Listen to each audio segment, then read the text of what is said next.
بہار۔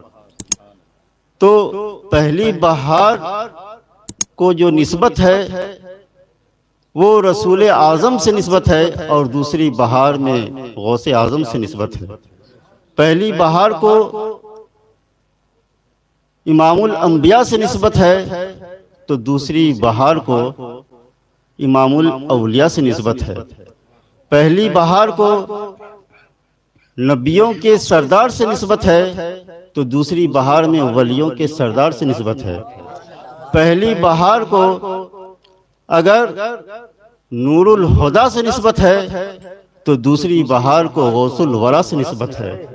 پہلی بہار کو اگر رسول عربی سے نسبت ہے، تو دوسری بہار کو محبوب سبحانی، قطب ربانی، قندیل نورانی، شہباز لامکانی، سیدنا شیخ عبد القادر محی الدین جیلانی سے نسبت ہے علیہ رحمت و رضوان۔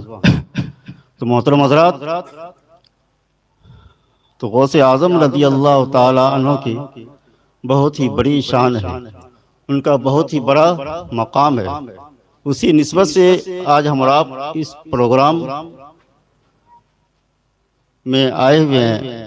محترم حضرات، ایک بات ذہن نشین رکھیں کہ حضور صلی اللہ علیہ وسلم کی بہت ہی بڑی شان ہے۔ تمام نبیوں میں اللہ کے پیارے حبیب صلی اللہ علیہ وسلم اللہ کی بہت ہی بڑی شان ہے۔ حضور صلی اللہ علیہ وسلم تمام نبیوں میں حضور اللہ کی بہت بڑی شان ہے۔ اسی طرح تمام ولیوں میں حضور صلی اللہ علیہ وسلم کی امت میں غوث اعظم رضی اللہ تعالیٰ عنہ کی بہت ہی بڑی شان ہے۔ محترم حضرات، تو غوث پاک رضی اللہ تعالیٰ عنہ کی بہت ہی بڑی شان ہے، بہت ہی بڑا مقام ہے۔ ابھی آپ نے تقریر میں سنا۔ دیکھیے، ایک مرتبہ ایک تاجر جن کا نام ابو غالب تھا، انہوں نے غوث اعظم رضی اللہ تعالیٰ عنہ کو دعوت دیا۔ وہ بہت ہی بڑے تاجر اور بزنس مین تھے، اور غوث اعظم رضی اللہ تعالیٰ عنہ کو بہت ہی زیادہ چاہنے والے میں سے تھے۔ انہوں نے دعوت دیا کہ حضور ہمارے یہاں دعوت ہے، آپ قبول فرمائیں۔ غوث پاک رضی اللہ تعالیٰ عنہ نے اس دعوت کو قبول فرما لیا، اور وقت مقررہ پہ اس تاجر کے گھر تشریف لے گئے، اور پہلے ہی سے بہت سارے علماء کرام، اولیاء کرام حضرت کے استقبال کے لیے وہاں موجود تھے۔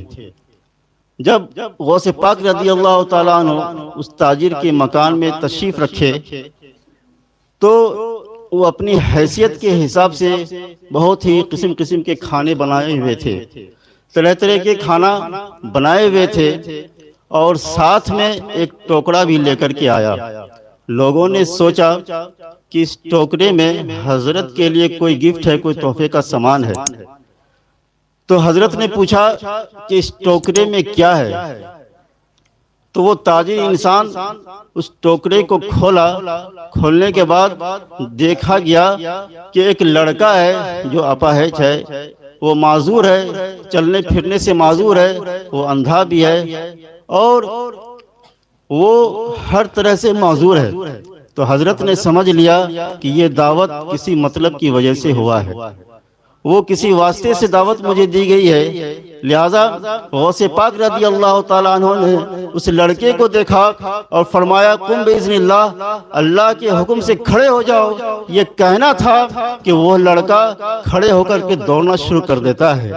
محترم حضرات، اور غوث پاک رضی اللہ تعالیٰ عنہ بغیر کھائے پیے وہاں سے چلے جاتے ہیں، اور تمام لوگ حیرت زدہ ہو جاتے ہیں کہ ابھی تو یہ لڑکا بالکل چلنے پھرنے سے معذور تھا، لیکن غوث پاک کے کرم سے، ان کی دعاؤں سے یہ لڑکا چلنے پھرنے لگا اور دوڑنے لگتا ہے۔ جو غوث پاک رضی اللہ تعالیٰ عنہ کی بہت ہی بڑی شان ہے، بہت ہی بڑا مقام ہے۔ محترم حضرات، الحمدللہ ہم اہل سنت والجماعت یہاں بھی خوش ہیں، انشاءاللہ آخرت میں بھی خوش رہیں گے، اس لیے کہ ان کے ساتھ اولیاء کرام کی جماعت ہے۔ ان کے سر پہ علماء کرام کا سایہ ہے اور بزرگان دین کی نظر عنایتیں ہیں، شہداء کرام کی نظر عنایتیں ہیں، بزرگان دین کا کرم ہے۔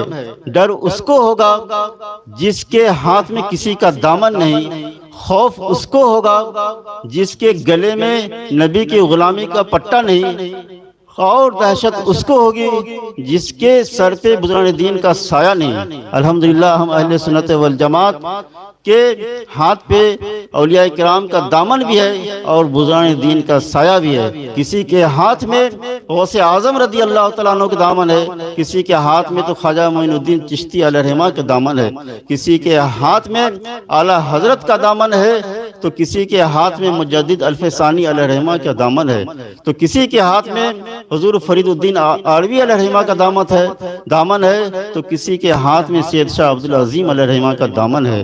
تو محترم حضرات، تو اس دامن کو مضبوطی کے ساتھ تھامے رکھیے اور انبیاء کرام اولیاء کرام کی محبت اپنے دلوں میں بسائے رکھیے۔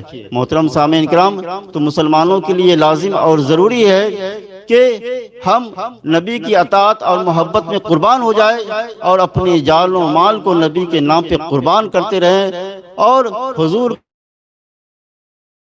اور ان کا کلمہ دنیا کے چپے چپے اور گوشت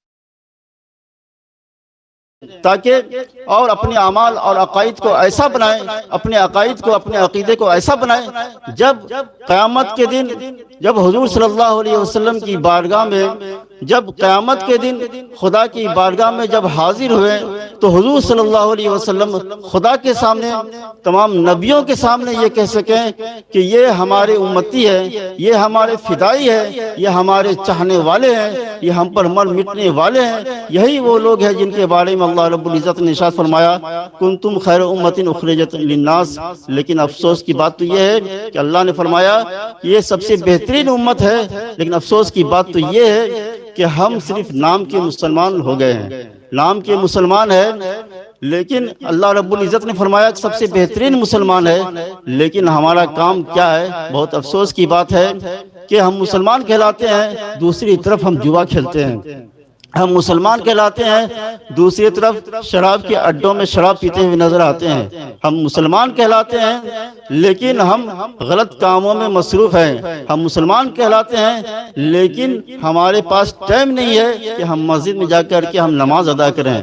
لیکن بہت ہی افسوس کی بات ہے، تو اگر ہم اپنے آپ کو مسلمان کہلاتے ہیں تو ہمیں چاہیے کہ اللہ اور اس کے رسول کے حکم کو بجاوری کرتے رہیں اور ان کے فرمان پر عمل کرتے رہیں۔ تو اللہ رب العزت سے دعا ہے کہ ہم تمام مسلمانوں کو عمل خیر کی توفیق عطا فرمائے اور انبیاء کرام اولیاء کرام سچی عقیدت محبت کرنے کی توفیق عطا فرمائے، مسلک حق اہل سنت والجماعت پر دائم قائم رہنے کی توفیق عطا فرمائے۔ السلام علیکم ورحمۃ اللہ وبرکاتہ۔